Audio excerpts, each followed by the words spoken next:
50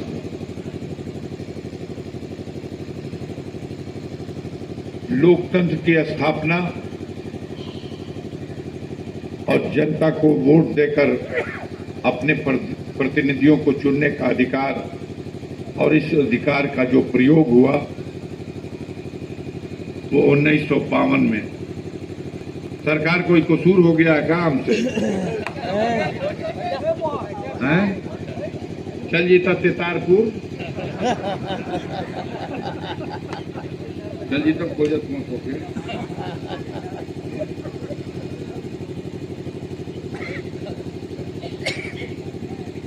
सन 52 में पहली लोकसभा के लिए चुनाव हुआ और गाजीपुर से भी प्रतिनिधित्व करने के लिए कांग्रेस पार्टी से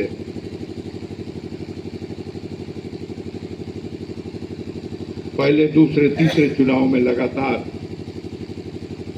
पहले दूसरे चुनाव में हरिप्रताप सिंह, सन 52 में, सन 67 में और फिर सन 52 में, सन 57 में और फिर सन 62 में गाजीपुर की जनता ने गाजीपुर का प्रतिनिधित्व कांग्रेस पार्टी के तत्समय के महान नेता श्री विश्वनाथ गहमरी और 62 के बाद जब 67 का चुनाव आया तो 67 के चुनाव में गाजीपुर के प्रतिनिधि की हैसियत से देश की पार्लियामेंट में धरती पुत्र कहे जाने वाले गरीबों के मसीहा कॉमरेड सरजू पांडे और फिर 71 के चुनाव में माइक सही कर बाबू, बहुत खराब है। 57 में, 57 में हरिप्रसाद सिंह, 62 में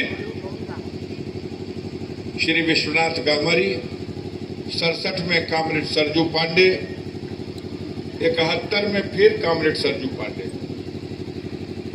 और 71 के बाद चुनाव हुआ 77 में तो श्री गौरी शंकर राय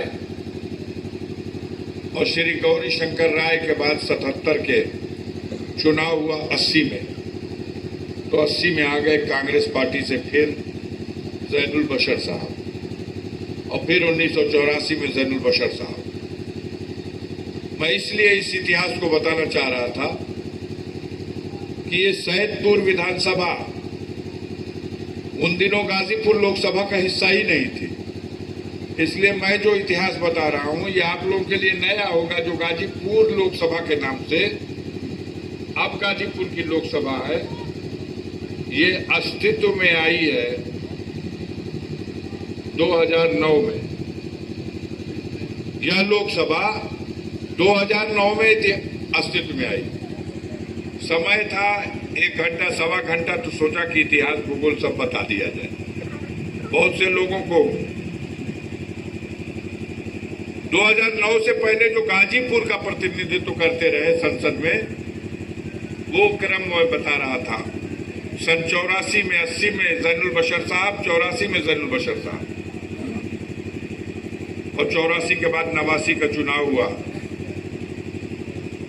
और 89 के बाद फिर कई जल्दी चुनाव हुए। 91 में, फिर 96 में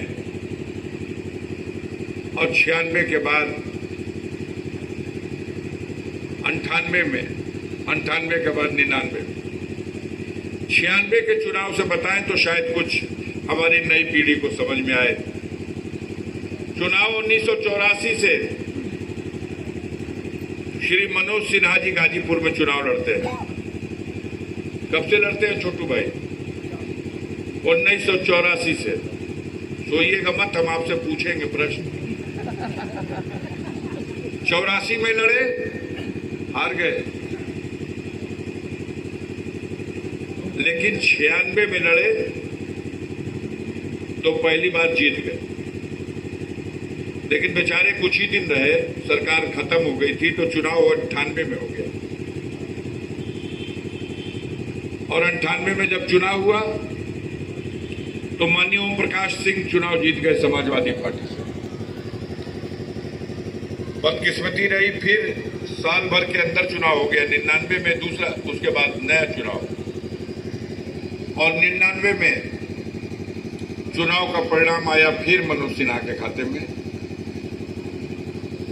99 में गाजीपुर से लोकसभा के सदस्य श्री मनोज सिन्हा चुने गए विश्वनाथ शास्त्री को हराकर। नहीं, 99 में मनोज सिन्हा ओम प्रकाश सिंह को हरा करके 14,000 वोट से जीत गए।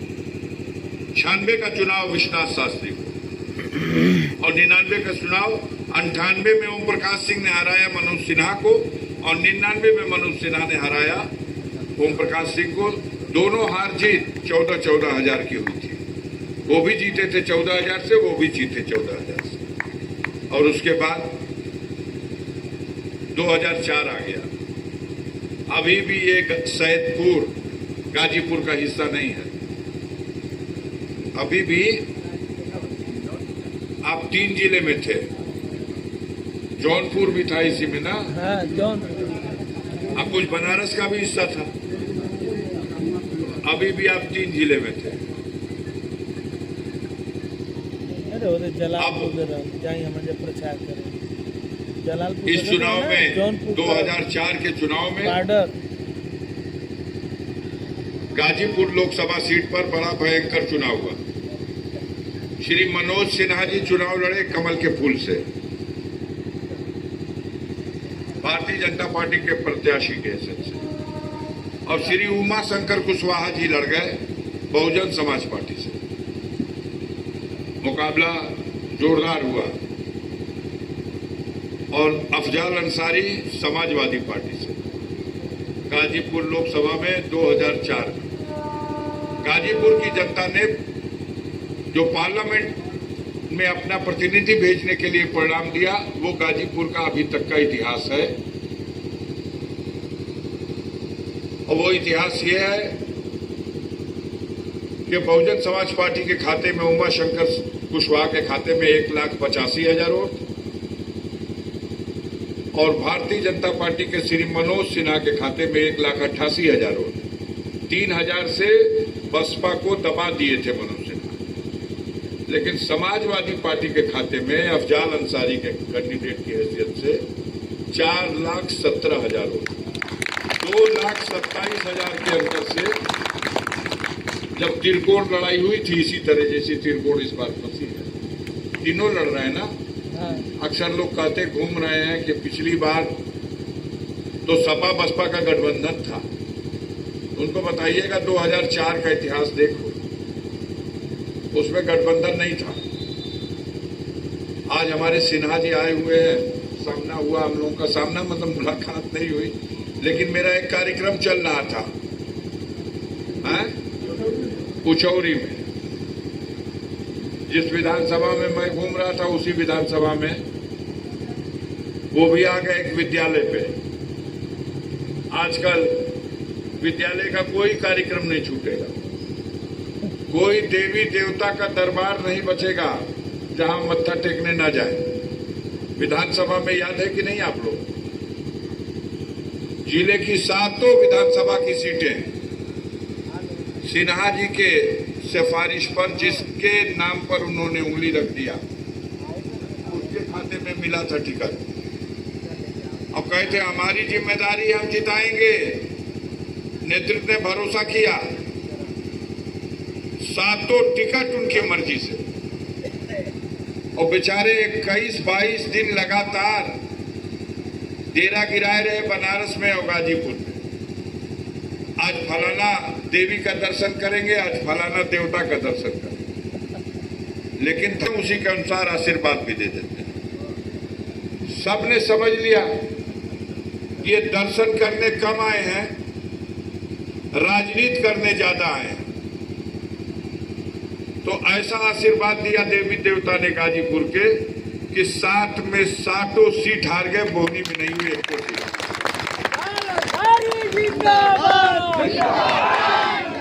हमारे पत्रकार बंधु लोग हैं इस देश में, इस लोकसभा के चुनाव में 3 मोर्चा बन गया। एक मोर्चा बना एनडीए का, एनडीए गठबंधन,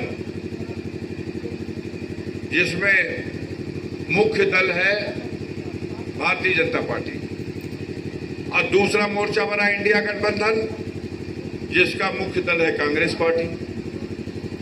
बाकी सब सहयोगी पार्टियां, अलग अलग क्षेत्रीय दल अपने अपने स्टेट में जो रोल कर सकते वो कर रहे हैं। ये उत्तर प्रदेश है, सबसे बड़ी जिम्मेदारी समाजवादी पार्टी की है। समाजवादियों को रोकना है इस रथ को। भारतीय जनता पार्टी के रथ को दिल्ली जाने से रोकने की जिम्मेदारी माननीय अखिलेश यादव ने अपने कंधे पर ली है। कांग्रेस पार्टी और सहयोगी दल उत्तर प्रदेश में, वामपंथी दल, सभी, आम आदमी पार्टी, ये जौनपुर में बाबू सिंह कुशवाहा लड़ रहे हैं, क्या है नाम पार्टी का? जन अधिकार पार्टी, सजपा, ये सारी पार्टियां सहयोगी दल की भूमिका निभा रही हैं। पूरे देश से, एक बात मैं शुरू करूं अपनी भाषण, उसके पहले आपको बता दूं, पूरे देश में भारतीय जनता पार्टी का आप जितना उम्मीद कर रहे हैं उससे भी बुरी तरह से सफाया होने जा रहा है पूरे देश में। महाराष्ट्र में जहां 48 लोकसभा की सीटें हैं, 2019 के चुनाव में एनडीए के खाते में 42 थी। मेरी बात नोट करिएगा, ध्यान दीजिएगा, देखिएगा, मिलाइएगा। ओपिनियन पोल, एग्जिट पोल, सर्वे, ये सब झूठा है। ये तीसरा मोर्चे में यही लोग हैं। 2 मोर्चा बता दिया, एक एनडीए, एक यूपीए, एक एनडीए और एक इंडिया, और तीसरा मोर्चा जो बिके हुए मीडिया के लोग हैं, जिन्हें गोदी मीडिया कहा जाता है, तीसरा मोर्चा। ये वो खबर जन्म देते हैं जो धरती के नीचे भी नहीं है, न आकाश के ऊपर, लेकिन इनके यहां खबर बन जाएगी। महाराष्ट्र में 48 सीटों में 42 इनके खाते में आई थी। आज की तिथि में महाराष्ट्र में 12 से 14 सीटों में भारतीय जनता पार्टी सिमटने जा रही है। आप सोचिए कहां घाटा पूरा होगा। एक राज्य में 30 सीट का घाटा कहां पूरा होगा। बिहार में 40 सीटें थी पार्लियामेंट की, 39 मिल गई थी एनडीए को। अब डबल फिगर में जाना मुश्किल है। 7 जीत जाए, 8 जीत जाए, 9 जीत जाए, लेकिन चैनल में नहीं मिलेगा। अभी हमें उनकी बात याद आ रही है, कहते हैं कि हम रात में घर जाते हैं तो टीवी में बंद कर देते हैं, एक नया चैनल लगा देते हैं। ऐसा इंतजाम कर दिया इन लोगों ने कि कोई भी चैनल लगाइएगा उसमें तो सूरत नजर आएगी उन्हीं की। भाई एक धन्ना सेठ ने 30-30 चैनल खरीद लिए हैं। सबकी रोजी रोटी है। जो जमीन पे काम करने वाले, कैमरा लेने वाले, खबर बनाने वाले, इनका कसूर नहीं है। ये सब असलियत जानना है, मजबूर है। लिखना वही है, करना वही है, रोजी रोटी का सवाल है। सब रवीश कुमार थोड़ी है। चैनल बिक गया। अडानी ने कहा नहीं मानना इंडिया, क्या था वो, एनडीटीवी, ये नहीं मानना एनडीटीवी वाला, तो एनडीटीवी को खरीद लिया।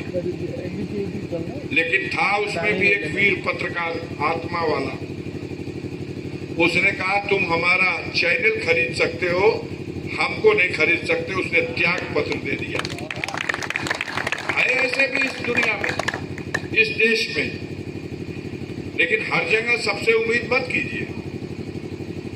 यहां तो सबसे ज्यादा बेचैन यही लोग हैं कि उत्तर प्रदेश जहां 80 में 80 का नारा दिया गया, वहां ये क्या हो रहा। 40 से अधिक सीटें भारतीय जनता पार्टी हार रही है आज की डेट में। उत्तर प्रदेश में सफाया है। पूर्वांचल में मोदी लूट पोट के अभी वो भी लड़ाई में है। अगर बनारस की जनता ने हिसाब मांग दिया